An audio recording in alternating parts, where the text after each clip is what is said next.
عزیز دوستوں، بزرگوں اور بھائیوں، ہماری زندگی کے اندر ایک اہم پہلو جس سے ہم بڑی تکلیف کا شکار ہو جاتے ہیں اور بعض اوقات اذیت ناک حد تک وہ بات چلی جاتی ہے، وہ ہوتا ہے لوگوں کا باتیں کرنا۔ لوگ ایک دوسرے کے بارے میں تبصرہ کرتے ہیں، گفتگو کرتے ہیں۔ اگرچہ اسلام نے اسے بڑا ناپسند کیا اور غیبت کو زنا سے زیادہ بدتر قرار دیا، لیکن معاذ اللہ ثم معاذ اللہ لوگ پھر بھی اس اخلاقی کمزوری کا شکار ہو جاتے ہیں اور لوگوں کے بارے میں گفتگو کرتے ہیں۔ پھر لوگوں کی وہ باتیں جب ہم تک پہنچتی ہیں، جس کے بارے میں بات کی جا رہی ہوتی ہے، جب اس تک پہنچتی ہے تو وہ شخص بڑی اذیت کا شکار ہو جاتا ہے۔ وہ ذہنی تکلیف میں بھی آتا ہے، کرب میں بھی مبتلا ہوتا ہے، اور بعض اوقات خدا معاف فرمائے تو بعض لوگوں میں مایوسی بھی پھیل جاتی ہے۔ آپ قرآن مجید فرقان حمید کو دیکھیں تو اللہ تعالیٰ نے قرآن مجید میں فرمایا کہ وَإِذَا قِيلَ لَهُمْ آمِنُوا كَمَا آمَنَ النَّاسُ، جب منافقین سے کہا جائے کہ اس طرح ایمان لاؤ جس طرح کے باقی لوگ ایمان لائے ہیں، یعنی صحابہ کرام، قالوا تو وہ کہتے ہیں انؤمن کما آمن السفہاء، ہم اس طرح ایمان لے آئیں جس طرح معاذ اللہ یہ بیوقوف ایمان لائے، ان کی طرح ایمان لے آئیں۔ الا انہم هم السفہاء، اللہ فرماتے ہیں خبردار ہو جاؤ یہی بیوقوف ہیں، ولکن لا یعلمون، لیکن یہ جانتے نہیں، انہیں اس بات کی خبر۔ ان لوگوں کو جو کائنات کے بہترین لوگ ہیں زمین پر، انبیاء کے بعد صحابہ، ان کو لوگوں نے بیوقوف کہہ دیا، باتیں کر دی۔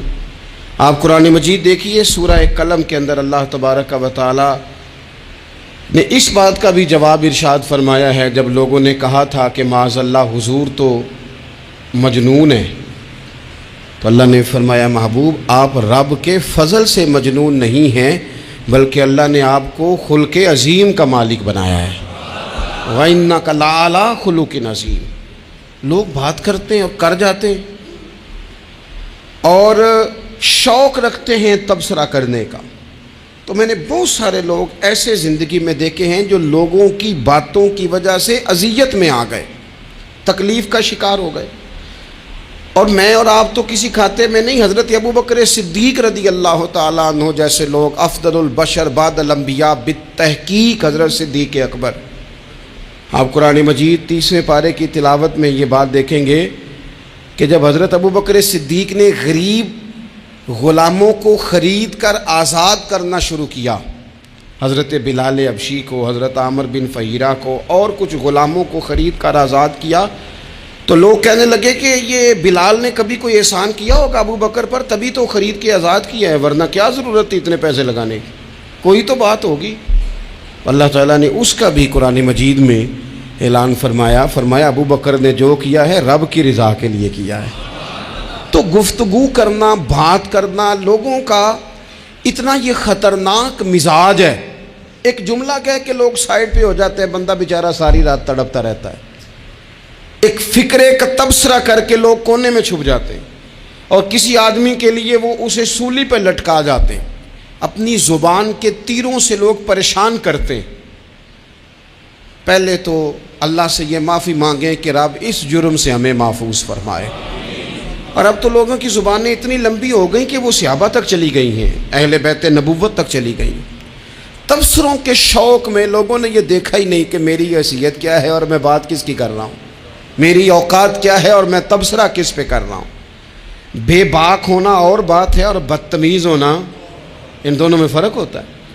تو میرے عزیز، ایک تو اس سے پرہیز کریں، اور پھر دوسرا آپ سے، اپنے آپ سے، سب سے ایک گزارش کروں گا کہ ایک بات اپنی زندگی میں طے کر لیں کہ یہ ہو نہیں سکتا کہ لوگ آپ کو باتیں نہ کریں، یہ ممکن نہیں، اس لیے کہ مخلوق تو فنکار ہے اس درجہ کے پل بھر میں، سنگے در کعبہ سے بھی اصنام تراشے، تم کون ہو کیا چیز ہے داغ کبابی، لوگوں نے تو مریم پہ بھی الزام تراشے۔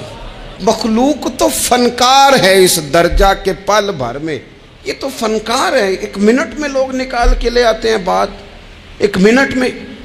امام جعفر صادق رضی اللہ تعالیٰ عنہ بیان کرتے ہیں، امام ابو نعیم نے حلیۃ الاولیاء میں اس کو بیان کیا۔ حضرت امام جعفر صادق رضی اللہ تعالیٰ عنہ فرماتے ہیں کہ حضرت موسیٰ کلیم اللہ علیہ السلام نے اللہ کی بارگاہ میں عرض کی، مالک میں چاہتا ہوں لوگ میرا سوائے بھلائی کے ذکر نہ کریں، میرا ذکر کریں تو صرف بھلائی کے ساتھ کریں، خیر کے ساتھ کریں، میرے بارے میں شر کی بات نہ کریں۔ تو رب کریم نے فرمایا، موسیٰ یہ بات تو میں نے اپنے لیے بھی نہیں چاہی کہ لوگ جب بھی میرا ذکر کریں خیر کے ساتھ ہی کریں، تب جب رب نے اپنے لیے نہیں چاہا تو پھر اے موسیٰ لوگ تو بات کریں گے ہی، لوگ تو منہ میں زبان رکھتے ہیں، یہ تو گفتگو کریں گے ہی، یہ تو کریں گے۔ اب ہوتا کیا ہے، ہم اس کا نفسیاتی اثر لیتے ہیں، ہم اس کا اثر لیتے ہیں۔ میں اکثر کہتا ہوں سارے لوگ ہی کانوں کے کچے ہوتے ہیں، کچھ تھوڑے زیادہ ہوتے ہیں، کچھ تھوڑے کم ہوتے ہیں، اور بعض لوگ کہتے ہیں اتنے لوگ فلانے بندے کی بات مانتے ہیں۔ تو میں نے کہا دنیا میں تو آج بھی کافر زیادہ ہیں، کافر زیادہ ہیں، شیطان کے پیروکار آج بھی، تو زیادہ ہونا کوئی حق کی دلیل ہے ہمیشہ؟ یہ کیا بات ہوئی کہ فلانے کی اتنے لوگ بات مانتے ہیں؟ یہاں تو میں نے یہ دیکھا ہے اس معاشرے میں کہ جھوٹے سے جھوٹا آدمی، اس کے بھی فالور ہوتے ہیں، دغے باز سے دغے باز بندہ، اس کے بھی گویوں کے فالور، اداکاروں کے فالور، فلانے کے فالور۔ اس کا یہ تو بھئی انسان کا مزاج ہے، ہر بندہ کانوں کا کچا ہے، کوئی تھوڑا زیادہ کچا ہے، کوئی تھوڑا کم کچا ہے، تو باتیں تو ہوگی، لوگ منہ میں زبان رکھتے ہیں تو گفتگو تو کریں گے۔ اب یہ اثر لینے والے پہ ہے کہ وہ اس کا اثر کس طرح کا لیتا ہے۔ ہمارے ہاں بڑے بڑے سمجھدار لوگ نفسیاتی ہو جاتے ہیں، بڑی بڑی سمجھدار خواتین نفسیاتی ہو جاتی ہیں، میری ساس باتیں کرتی ہے، میری نند باتیں کرتی ہے، مجھے فلانا باتیں کرتا ہے، مجھے فلانا۔ بھائی باتیں، جس کے منہ میں زبان ہے اس نے بات تو کرنی ہے۔ اب آپ نے کیوں یہ دعویٰ کر لیا ہے کہ آپ اتنے اونچے چلے جائیں کہ آپ کو بات ہی کوئی نہ کرے؟ کیا حرج ہے اس میں؟ اگر کوئی آپ کو بات کر دے تو کیا ہیں ہم؟ کسی نے کر لی تو پھر کیا ہوا؟ اس کا اتنا اثر قبول کرنا کہ ساری رات سونا ہی نہ، پریشان ہو جانا۔ اور بعض لوگ ایسے ہیں جنہیں اتنی باتیں نہیں ہوتی جتنی انہیں ٹینشن ہوتی ہے، یعنی وہ دو بندے کونے میں کھڑے ہیں تو میری ہی بات کر رہے ہیں، اور بھائی وہ اتنا اہم نہیں ہے، انہیں کوئی اور کام بھی ہو سکتا ہے، تیری بات ہی انہوں نے کرنی۔ بلا وجہ لوگ سمجھتے ہیں کہ میں بڑا اہم آدمی ہوں، وہاں بھی مجھ پہ تبصرہ ہو رہا ہے، یہاں بھی ہو رہا ہے۔ اس پہلو سے باہر آئیں، اس کمپلیکس سے نکل آئیں۔ ابن حزم کہتے ہیں کہ مصر میں ایک تاجر بڑا کامیاب ہو گیا تھا، بڑا کامیاب تاجر ہو گیا۔ تو زندگی میں جتنے لوگ بھی کامیاب ہوتے ہیں ان سے حسد ہوتا ہے، اس سے بھی اس کے ارد گرد کے لوگوں نے حسد شروع کیا۔ اب تاجروں نے پلاننگ کی کہ اسے خراب کیسے کرنا ہے۔ وہ ایک دن اپنے گھر سے نکلا، سفید کرتا سفید پگڑی باندھ کے باہر۔ اب 5-6 لوگوں نے پہلے سے منصوبہ بندی کی ہوئی تھی۔ ایک صاحب اسے ملے، کہنے لگے ماشاءاللہ آج تو سفید کرتے پر سبز امامہ، سبز پگڑی بڑی ہی اچھی لگ رہی ہے۔ تو وہ ہنس کے کہنے لگا، لگتا ہے آپ سو کے اٹھ کے آئے ہیں، پگڑی تو میری سفید ہے۔ اس نے کہا چلو پگڑی تو سبز ہی ہے، باقی آپ نہیں مانتے تو آپ کی مرضی۔ وہ آگے بڑھا، تو اب چونکہ پلاننگ تھی تو ایک شخص اور ملا، اس نے کہا کیا بات ہے، سفید کرتے پر آپ کا پیلے رنگ کا امامہ کیا جچتا ہے؟ اس نے کہا یار کو خدا کا خوف کر، ہنس کے کہا کیا ہو گیا، تیری اینک کا نمبر تو نہیں تبدیل ہونے والا ہوا؟ اور بھائی میں نے تو سفید کرتا اور سفید ہی امامہ باندھا ہے۔ اب 2-3 لوگوں کی دفعہ تو وہ مسکرایا، لیکن وہ ڈھیر سارے لوگوں نے منصوبہ بندی کی تھی۔ وہ جب چوتھے کے پاس گیا تو اس نے بھی کہا کہ کیا بات ہے سفید کرتے پر پیلے رنگ کے امامے کی؟ اس نے کہا پیلا کہاں ہے؟ اب وہ غصے ہونے لگا۔ اب وہ چھٹے کے پاس گیا تو اس نے کہا جناب کیا بات ہے سفید کرتا اور کالا امامہ؟ اب وہ غصے میں اتنا باولا ہوا کہ پہلے ہنسا پھر رویا، پھر اسے سمجھ نہ آئی کہ دکان کا تالا کس چابی سے میں نے کھولنا ہے۔ بس وہ شام ہوئی تو اس بیچارے کو بچوں نے روڑے مارنے شروع کر دیے۔ وہ اتنی تکلیف میں آ گیا کہ لوگ اسے پاگل کہنے لگے۔ کیوں؟ اس لیے کہ لوگ منصوبہ بندی، افواہ تھی نا کہ میری طبیعت خراب ہے، تو لوگوں نے حال پوچھ پوچھ کر بیمار کر دیا۔ لوگوں کی باتیں، لوگوں کے تبصرے، لوگوں کے کومنٹس۔ بولے امام شافعی امام شافعی فرمانے لگے لوگوں کی باتیں پتھروں کی طرح ہوتی ہیں، یہ روڑوں کی طرح ہوتی ہیں، اگر انہیں کمر کے اوپر رکھ لو گے نا تو یہ تمہاری کمر توڑ دیں گی، اور اگر تم ان کو اپنے پیروں کے نیچے رکھ لو گے تو تمہارا قد اونچا ہو جائے گا۔ بس دنیا میں وہ لوگ پریشان ہوتے ہیں جو لوگوں کی باتوں کو کندھوں پر سوار کر لیتے، جو پیروں کے نیچے رکھے، جو پاؤں کے نیچے رکھے ان کا قد۔ وہ پرانے زمانے میں نا عارف رومی رحمۃ اللہ علیہ فرماتے ہیں کہ ایک بیل گائے گر گئی تھی کنویں کے اندر، تو اب وہ لوگ اس کو نکال تو نہیں سکتے تھے، تو انہوں نے اس طرح کیا کہ مٹی ڈالنی شروع کر دی کہ اب بدبو آئے گی، پریشانی ہوگی، تو اس کو بند کر دیتے ہیں اندر ہی کنویں کو، کنواں نئی جگہ پہ کھود لیتے ہیں۔ انہوں نے جب اس کے اندر مٹی ڈالی نا تو وہ گائیں جو تھی وہ مٹی جھاڑ کے تو مٹی کے اوپر آ گئی، انہوں نے پھر مٹی ڈالی تو وہ تھوڑی اور اوپر آ گئی، اور مٹی ڈالی تو اور وہ مٹی ڈالتے گئے اور گائیں وہاں سے کنویں سے باہر آ گئی۔ لوگوں نے دفن کرنا چاہا، وہ باہر نکل آئی۔ اور میرے بھائی لوگ بھی اپنی باتوں میں دفن کرنا چاہتے ہیں، لیکن یاد رکھنا جو چمکنے والے تھے وہ چمکتے ہی رہے، جن کو اللہ نے عزت دی تھی ان کی گھٹائی کوئی نہیں سکا۔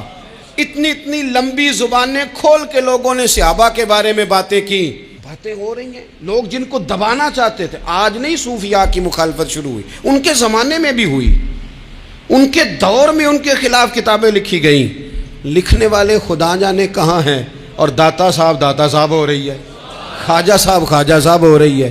حضور غوث اعظم کے ان کے زمانے میں بھی ایسا نہیں ہوا کہ بڑی خوشی سے لوگوں نے آگے بڑھ کے پھول ڈالے ہوں، ان کے دور میں باقاعدہ جتھے تیار ہوئے، جتھے، اور پورا کام کیا گیا۔ اور ویسے بھی اگر کوئی شخص آپ کا مخالف ہی نہیں ہے تو پھر آپ کو چمکنے کا مزہ کیسے آئے گا؟ کوئی تو مخالف ہو نا، کوئی تو ہو نا جو کوئی بات کرے۔ دیکھیں نا، اگر اندھیرا نہ ہو، رات نہ ہو تو بلب کی کوئی اہمیت رہ جائے گی؟ یہ چمکتا ہی تب ہے جب اندھیرا زیادہ ہوتا ہے۔ ہم کہتے ہیں اندھیرا ہو گیا، اور بھائی تجھے چمکنے کا موقع دیا ہے اندھیرے نے، تجھے اس نے عروج دیا، تندی باد مخالف سے نہ گھبرا اے عقاب، یہ تو چلتی ہے تجھے اونچا اڑانے کے لیے، تو باتوں سے پریشان نہ ہو۔ میں نے کہا کہ اگر آپ باتوں کا پہاڑ بنا کے اوپر سوار ہو جائیں گے نا تو قد اونچا کریں گی باتیں۔ جو بندہ ڈسکس ہونے لگ جاتا ہے وہی تو مشہور ہوتا ہے، اسی کی تو بات ہوتی ہے۔ دیکھیں کیا ہوتا تھا بھلا مکے میں، کوئی بندہ باہر سے آتا تو ابو جہل اسے کھڑا کر کے کہتا حضور کے پاس نہ جانا، تو کہتا پتہ تو کروں بھلا نبی پاک کے پاس کیا ہے، پتہ تو کروں بھلا حضور کے پاس کیا ہے۔ تو جن سے تعارف نہیں ہونا تھا وہ بھی تعارف کرا رہے تھے رسول پاک کا۔ تو اس لیے باتوں سے گھبرا جانا۔ ہاں ایک بات ہمیں کتاب و سنت میں ملتی ہے، اس پر ضرور غور کریں، تہمت والی جگہ سے بچیں، تہمت کا موقع نہ دیں۔ مطلب بلا وجہ ہی اپنے لیے بحث کا دروازہ کھولنا یہ درست نہیں ہے۔ اپنے لیے ہم نہ دروازے کھول لیتے ہیں بحث کے، مفت کی بحث ہو رہی ہے، فلانا بھی ڈسکس کر رہا ہے۔ کچھ چیزیں ایسی ہوتی ہیں جو سب کی سمجھ کی نہیں ہوتی، وہ سب کے سامنے ڈسکس کرنا ضروری نہیں ہوتا۔ حضرت سیدنا ابو ہریرہ رضی اللہ تعالیٰ عنہ فرمایا کرتے تھے، مجھے نبی پاک علیہ السلام نے علم کی 2 تھیلیاں دی ہیں، میں نے ایک کھولی ہے تمہارے سامنے، ایک کھولی ہے، دوسری نہیں کھولوں گا، اس لیے کہ ہر بندے کو بات اس کے ظرف کے مطابق کرنی چاہیے۔ تو موقع نہ دیں۔ نبی پاک صلی اللہ علیہ وسلم نے فرمایا، اس بندے نے اپنی، یہ بخاری میں موجود ہے، فرمایا اس نے اپنی عزت اور اپنی جان کو محفوظ کر لیا جو فتنے والی جگہ سے بچ گیا۔ جہاں تہمت لگ سکتی ہے اس جگہ سے بچیں، جان بوجھ کے لوگوں کو موقع نہ دیں باتیں کرنے کا، جان بوجھ کے موقع نہ دیں۔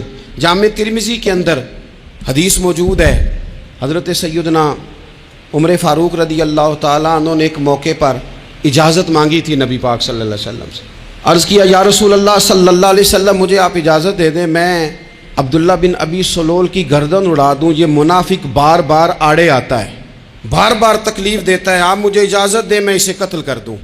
تو اب وہ چونکہ کلمہ پڑھتا تھا، ساتھ تو رہتا ہی تھا نا، بہت سارے لوگ اسے مسلمان جانتے تھے، تو حضرت سیدنا عمر فاروق رضی اللہ تعالیٰ عنہ نے اجازت چاہی، کہ یا رسول اللہ صلی اللہ علیہ وسلم اگر آپ مجھے اجازت دے دیں، یہ ترمذی میں موجود ہے، یعنی آپ اس جگہ سے بچیں جہاں تہمت لگ سکتی ہے، جہاں بلا وجہ کسی شخص کو شر پھیلانے کا موقع مل سکتا ہے۔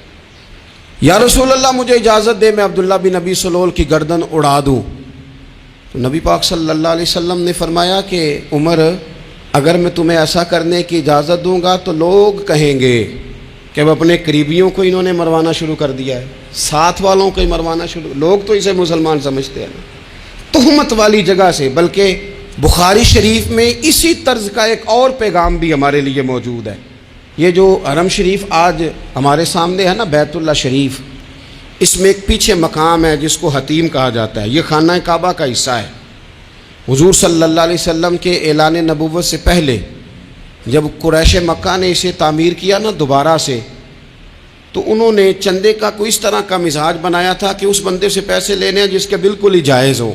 اس ترتیب سے انہوں نے خانہ کعبہ کی تعمیر کی کہ پھر وہ ساری تعمیر نہ کر سکے، حتیم باہر رہ گیا۔ تو نبی پاک صلی اللہ علیہ وسلم نے ایک دن فرمایا، بخاری میں موجود ہے، حضور فرمانے لگے، عائشہ اگر تمہاری قوم جاہلیت کے قریب نہ ہوتی، کیونکہ ابھی قریب جاہلیت چھوٹی ہے نا، ابھی لوگوں نے کلمہ پڑھنا شروع کیا ہے، فرمایا اگر یہ جاہلیت کے قریب نہ ہوتے تو میں کعبے کو انہی بنیادوں پر دوبارہ بنا دیتا جن بنیادوں پر حضرت ابراہیم علیہ السلام نے بنایا تھا۔ لیکن چونکہ یہ جاہلیت کے قریب ہیں، ان کی سمجھ میں چیز نہیں آئے گی، یہ شک میں پڑ جائیں گے، پریشان ہو جائیں گے، لہذا میں یہ کام نہیں کرتا۔ بہت ساری چیزیں ایسی ہیں کہ جن کی وجہ سے بعض سادہ لوگ ابہام کا شکار ہوتے ہیں، ابہام کا۔ ہمارے علماء نے اس طرح کیا کہ بڑے طے کر کے عقائد کے عنوانات امت تک پہنچائے۔ ہر آدمی ہر شعبے کا اسپیشلسٹ نہیں ہوتا، بہت ساری لوگ باتیں مریض کے سامنے کرنے والی نہیں ہوتی، وہ صرف لواحقین کو بتانے والی ہوتی۔ پھر کچھ لوگ اور آئے جنہوں نے کہا کہ ہم تو ایفیشنسی دکھائیں گے، کچھ خاص ہر بات کھول کر لوگوں کے سامنے رکھیں گے، تو اس کا نقصان پھر یہ ہوتا ہے کہ سادہ لوگ مشکلات کا شکار ہوتے ہیں۔ وہ پھر جب کہتے ہیں ہر چیز ڈسکس کر لینی چاہیے تو پھر باتیں دور نکل جاتی ہیں۔ پھر لوگوں نے انبیاء کرام علیہم السلام کی اجتہادی خطاؤں کو ڈسکس کرنا شروع کیا۔ ربنا ظلمنا انفسنا، اگر حضرت آدم یہ لفظ کہیں تو ان کے لیے تو ٹھیک ہے، لیکن اگر کوئی غلام اور امتی اور بیٹا اٹھ کے یہ لفظ کہے تو اس کے لیے ٹھیک نہیں ہے۔ تو میرے عزیز ایسے کام نہ کریں جس کی وجہ سے بلا وجہ بحث کا۔ ہمارے یہاں کچھ لوگوں کو شوق ہے خبروں میں رہنے کا، وہ ایسی باتیں چھیڑتے ہیں جن سے نا وہ خبروں میں رہ سکیں۔ میں نے دیکھا ہے وہ کہتے ہیں جی میں نے کوئی انوکھی بات کرنی ہے۔ بھئی انوکھی بات کرنے سے بندہ مشہور تو ہو جاتا ہے۔ ہمارے زمانے میں مشہور ہی وہ ہوتا ہے جو دوسروں سے ذرا ہٹ کے بات کرے، انوکھی کرے۔ وہ ہمارے لطیفہ لکھا ہے نا، ایک اہل عرب کا ایک ہجا نام کا عربی کا ایک لطائف سنانے والا شاعر ہے، تو وہ کہتا ہے کہ ایک شخص نے ایک دفعہ کہہ دیا تھا گدھا کھانا جائز ہے۔ بڑے بڑے علماء اس کے گھر چلے گئے کہ بھئی کوئی دلیل، کوئی جزیہ، کوئی کہاں سے، کوئی کتاب، کوئی حوالہ، کوئی شے۔ اس نے کہا روز آؤ گے ایک بندے کو بتاؤں گا، کٹھا اسٹیج لگاؤ، ایک ہی دفعہ حوالے دیتا ہوں، روز نہیں دیے جاتے۔ وہ اسٹیج لگ گیا، دنیا جمع ہو گئی، جنہوں نے کبھی ٹائم نہیں نکالنا، تو یہ ذرا انوکھی بات جو کر رہا تھا، تو سارے لوگ آ گئے۔ تو وہ اسٹیج پہ چڑھا تو کہنے لگا مجھے جانتا کوئی نہیں تھا، چلو اب بدنام جو ہوں گے تو کیا نام نہ ہوگا، اب قیامت تک کہو گے تو صحیح نا۔ وہ اس مولوی دے گھر جنہیں ایک بار آخیا نہیں سی گدھا کھانا جائز ہے، چلو بدنام جو ہوں گے تو کیا۔ تو بہت سارے ایسے لوگ ہیں جو ہیں بدنام، پر چلو نام تو ہو گیا نا، بدنامی صحیح، شرارت صحیح، شیطانیت صحیح، لیکن نام تو ہو گیا۔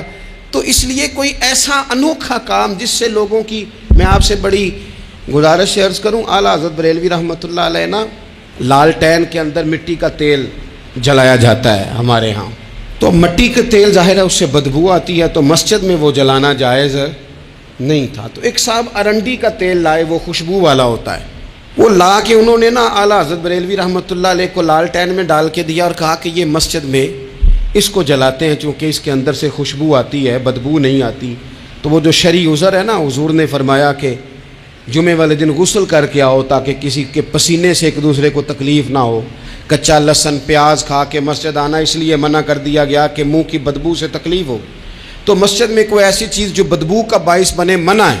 اب انہوں نے وہ تیل لا کے لالٹین میں ڈالا جس سے خوشبو آتی تھی اور لالٹین بھی روشن ہوتی تھی۔ تو اعلیٰ حضرت فاضل بریلوی رحمۃ اللہ علیہ اپنے اس خادم سے فرمانے لگے کہ اب لوگ تو آئیں گے نا، تو ہمارے علاقے میں تو ساری دنیا مٹی کے تیل سے ہی چلاتی ہے، تو اب آپ نے ایک خوشبو والا تیل لا کے ڈال تو دیا ہے اس کے اندر لالٹین میں، پر یہ لوگوں کو بتائے گا کون کہ یہ تیل وہ نہیں ہے؟ لوگ تو یہاں سے دیکھ کے جائیں گے اور جا کے کہیں گے کہ اتنے بڑے عالم کی مسجد میں اگر جل رہا ہے تو ہم کیوں نہ جلائیں؟ تو فرمانے لگے وہ شخص کے حضور پھر حال کیا ہے؟ فرمانے لگے آپ فرضوں کا سلام پھیر کے دعا سے پہلے لالٹین کے پاس کھڑے ہو جائیں، اور جو بندہ گزرے اسے بتاتے جائیں کہ یہ مٹی کا تیل نہیں، یہ مٹی کا تیل نہیں، یہ مٹی کا تیل۔ ہر شخص کے ذہن تک بات اتر جائے تاکہ لوگ کسی ایسی چیز کا شکار نہ ہو جائیں جس سے کہ ان کے مزاج میں کوئی غیر شرعی چیز عروج پکڑ لے۔